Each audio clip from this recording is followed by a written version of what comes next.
So my pawb, Sadaki, hello everyone, how are we all? Just lowering you down a bit there.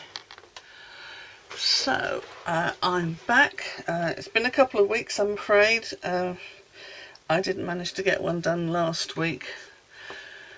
It's all been a bit mad here, really. So my last video went out the day after my 64th birthday. This video will be going out 5 days after Kevin's 64th birthday. So we've both been going around the house singing When I'm 64. And the answer to the question, will you still need me, will you still feed me when I'm 64, is yes, which is nice. Just have a quick slurp. Oh gosh, the light in here is a bit weird today. But then it is 4:45. Let me turn on this other light, that might help a little bit.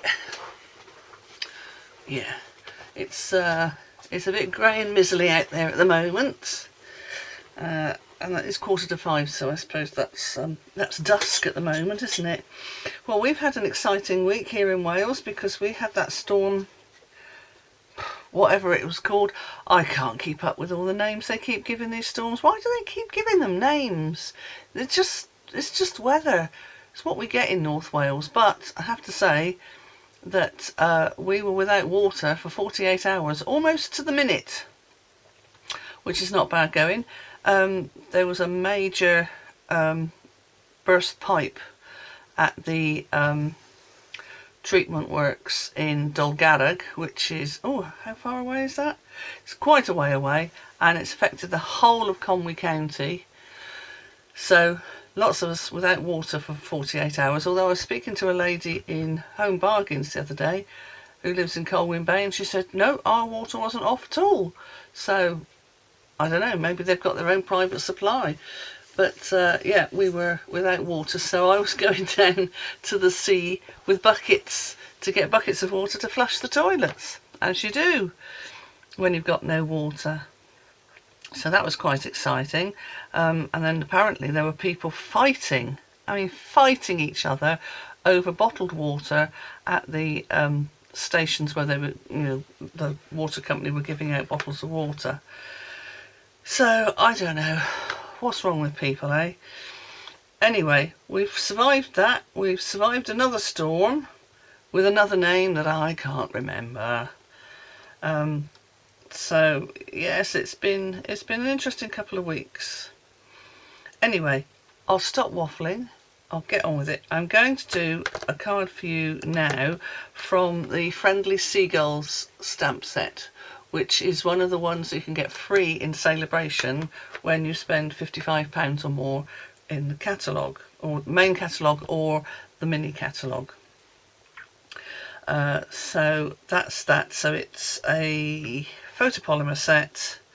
It's got 3 different seagulls, some little fishes, some seashells, a bit of sand, some chips, and then what do you call it, like birds in the distance. And then hey friend, I love you more than, and they've got French fries and they've got chips. Of course, mostly we use chips in the UK. There are some people that would use French fries, but not me. Anyway, I'm going to get on. Stop waffling, Camilla, stop waffling. Yeah, you can tell I haven't done it for a while because I don't seem to know what I'm doing. So I've already made a card base using crumb cake, and I've put a matte layer on. And to be absolutely truthful, I'm not 100% sure what colour this is. It might be copper clay from the current in colours, but I'm not 100% sure. It was sitting on the desk. I thought, oh, I'll use that because I haven't got the colour that I actually want to use, so I'll use that. So I've already done that bit. So here is the white bit that I'm going to stamp onto, which obviously will go on there like that to make another layer. So it's going to be really simple, no faffing about, oh great, I've just picked that up and dropped it and got ink all over my hands already. You get out of the habit of doing these things and then it just goes all wrong. So I'll just I'm wiping my hand on my Simply chamois because I don't want to get ink all over my nice white bit of card. Okie dokie, that's not as wet as it could be, but there we go. So I'm just going to sort of line these up so I can work out where they need to be. So that needs to be further along. So if I do the one in the middle first, and I'm just using regular black for this. Oh, that looks a bit, need a piece of paper. I might have put a bit too much ink on that and made it a bit, oh no, it's all right. No, I'll give it a wipe. Start again.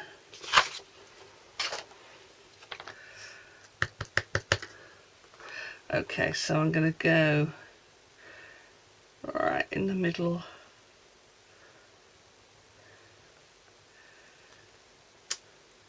Yeah, that'll do. So that's that one. And then I will stick this one to that side. And make sure their feet are sort of on the same line. Just checking I'm actually in shot because I know what I'm like. Yep, that's good. And where's the other one? And then this one is holding a couple of chips. Seagulls are absolute nightmare here in Llandudno. They will literally take the food out of your mouth. I've seen it. The best time was when Kevin's brother and his family were here, and we were on the pier, and Kevin had just bought us all, well, I say us, I don't eat them, bought everybody a donut each. And he took one out of the bag. He said, now the thing you don't want to do is to hold your donut up like this, because that'll happen, because a seagull swooped down as soon as he got it out of the bag, and that was it, it was gone. So thankfully there was one extra donut in the bag because I didn't want any. So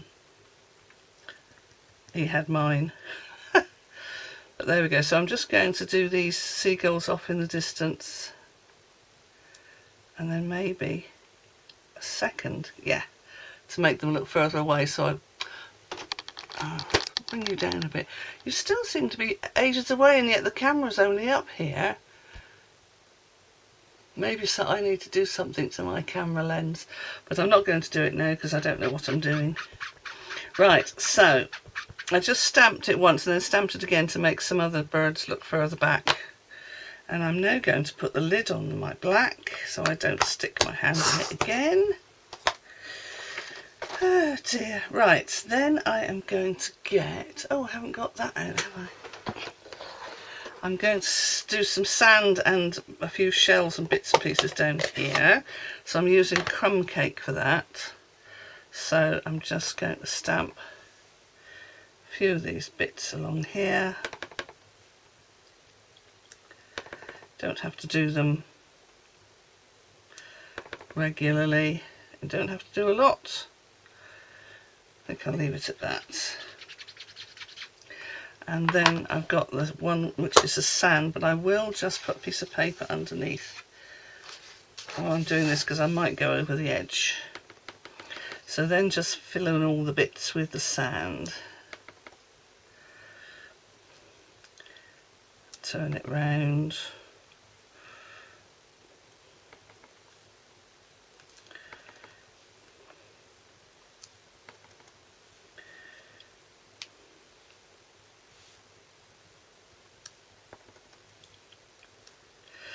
So the other thing that we're very busy with at the moment is learning Verdi's Requiem for our big concert in April, when our choir, Cor Cymru Conwy, celebrates 20 years, which means that our conductor and choir master Tristan must have been 22 when he started, because he's now 42, and we've had the same choir master the whole time. So yeah, he was very young when he started running the choir. Just going to do a few bits here and there. I might leave it at that actually. There we go, that'll do. So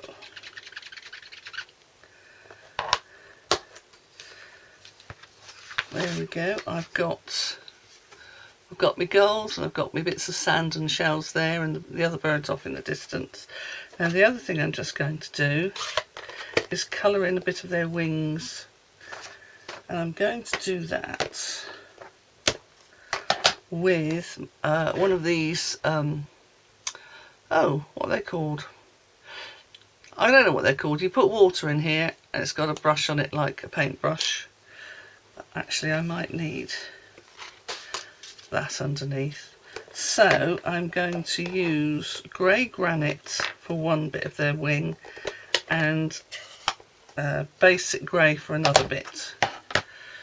So I'm just going to squeeze this and then collect some of the ink. Yeah, that's okay. In fact, I might just do the one bit of their wings, because they are herring gulls after all, so they don't have a great deal of colour unless they're a juvenile, and then they've got that speckled colour. Kevin hates the juveniles because they just make that incessant squawking noise, and it's really piercing. It goes right through you. Right, I think I will leave it at that. Obviously, if you've got colouring pens or blends or whatever, you can use those. I don't, because I'm not really much for colouring in. But I'm going to do the beaks and their feet in Daffodil Delight. Let's get some water flowing through there. So I've got, yeah, a little bit more water. So just colouring in the feet.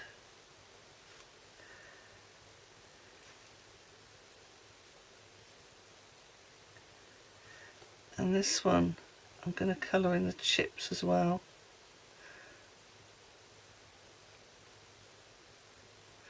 I know that chips wouldn't normally be that colour, but that's the best I can manage.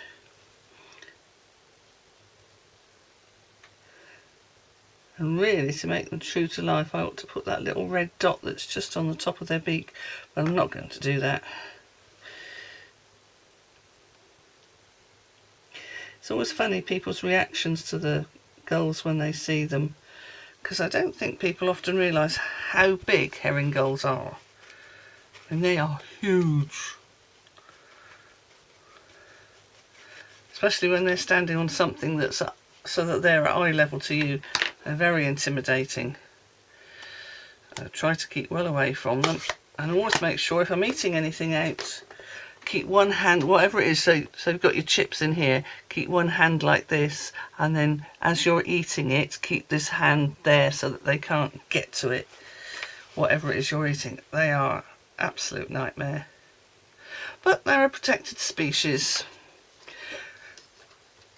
So there we go. I'm going to let that dry for a minute while I get on with the other bits. Oh, where have I put it? Oh, here we go. I realised I've got, I was looking through my bag of bits, well, actually it's a box, and I found I've got this cloud that I've punched out for something or other, and that's using the cloud punch. I don't know if this is still current or if it's retired, but I'm keeping it because it's lovely. Oh, that's what I wanted to do. I thought it might be a good idea just to go around the edges of this with my paint brush thing, just to do the edges in a very light grey, just to make it stand out a bit. I was either going to do this or I was going to do use the double label punch, which has got two ovals. But I thought, when I found this, I thought, oh no, and I'll just go around the edges.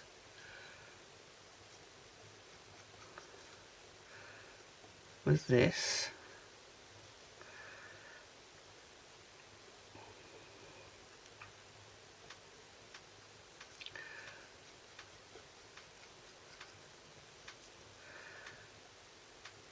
You can just, I mean, it doesn't matter if you get quite a bit on the cloud,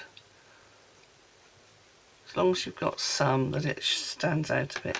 So it's not standing out very much over here, so I'll do a bit more on there. All there. And a little bit more around there.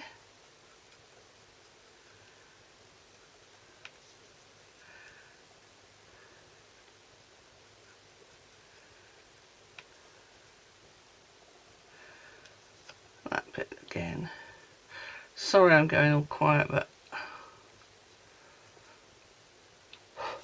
there we go. Right, that'll do. I'll sort that out later. I need a proper clean.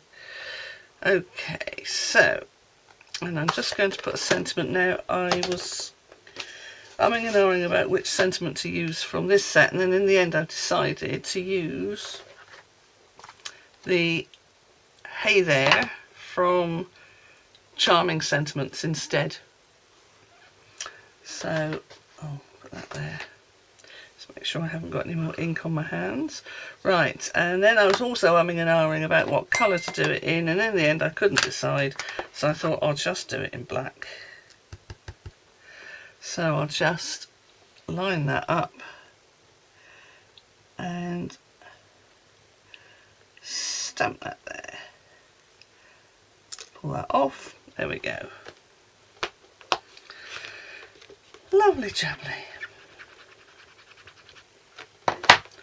Right. Lid on that again. Move that out of the way.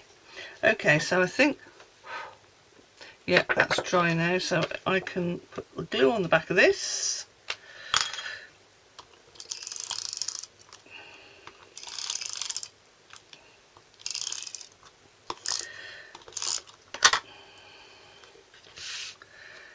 And line this up, hopefully slightly better than I did the other mats, which is slightly on the wonk, but that doesn't really matter. It proves it's handmade. And then I will get some, oh no, Stampin Dimensionals, the large ones. Oh, try not to drop all the bits. And I will put 3 on here, 1 at each end, and 1 sort of, yeah, 1 in the middle.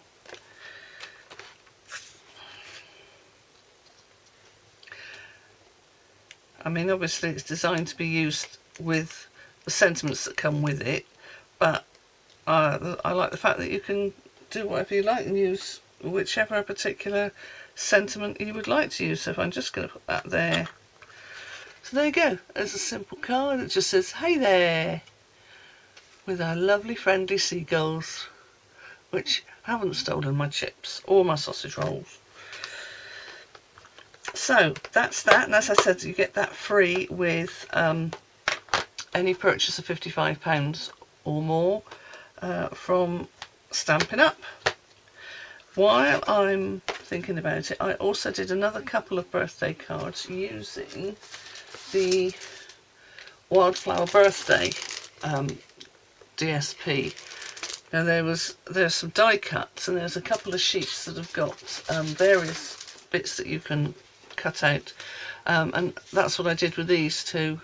So I've just cut out one of the cutouts and stamped Happy 4th Birthday using, for the numbers I used the classic letters, which I've put back, which wasn't very clever, which is an online exclusive. You can only get these online, which has got obviously letters and the numbers, which is nice. My last video I showed you that I'd used the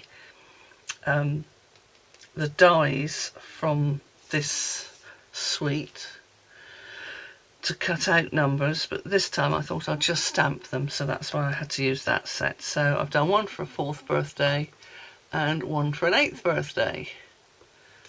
So I just thought I'd show you those as well. Right, I shall be back moment. Right, I'm back. Sorry about that. I needed to go and get something. But you'll probably notice the light is slightly different now because it's Monday morning. I don't normally do videos on a Monday morning, but I thought I'd just finish this one off now, ready for Wednesday. So I thought I would just show you a couple of things that Kevin and I got for Christmas and something that Kevin got in his birthday card. So our daughter and her partner bought us these wooden building kits. So Kevin obviously has got a train which looks absolutely amazing, and it's really heavy. It's really heavy, but we've been told that they can be quite fragile, so we have to be careful taking the pieces out. Our daughter got a pagoda one, and she said some of the pieces were so flimsy they had to have a little pot of super glue by the side, because as they were trying to take them out of the surrounding bits of wood, they were breaking off, so we'll have to be mindful of that. And then I got a classic printing press, and not only is it a model of a printing press, it actually works. I mean, admittedly the amount that you can print is only, I measured it 8 centimeters by 5, which is tiny, and it comes with tiny little letters and numbers, and then some little pictures. So that's going to be fun. I've always been fascinated by printing presses, and since the mid-80s I've done desktop publishing of one sort or another. I've done wedding stationery, and I've worked in the sort of jobs where you do desktop publishing. Quick slurp of tea. Oh, it's better. So I was absolutely amazed when I was doing my family history to find that my paternal great-great-grandfather was an apprentice printer, and he was a printer. No, what was it called? He was a typesetter and lithographer, and not only that, but 2 of his sons also followed him into the same job, so they were also typesetters and lithographers. So it's obviously in the blood. So I shall look forward to making that, and then maybe I'll print up a couple of things. It comes with ink and everything, and it really works, so I'm quite excited about that. And then last but not least, have I mentioned before, I'm a great fan of Simon Drew. Now if you don't know who Simon Drew is, look him up. Now you're not going to be able to see that properly, but our friend Caroline sent us this in the card that she gave to Kevin. So it's how to mend a computer. Number 1, try turning it off and on again. Number 2, try threats. Number 3, try washing it. And number 4, try to rearrange the parts, or as we like to say, reprogram it with an axe. Thought that was very funny. So that's that really, nothing much else to say today, and I'll just leave with a picture of the card that I made earlier, well yesterday now, with my free stamp set in Sale-a-Bration. Well, that's me for this week, and I will try and get another video for next week, but I've got a lot on. We're learning Verdi's Requiem. I need to get back to learning my Welsh, which I haven't done since August. And we're having building work done now in the loft. Finally, work has started on the new loft hatch, and boarding it out and insulating the roof so that Kevin can have his trains up there. So it's all go in our house, and I will see you next time. Hwyl am y tro.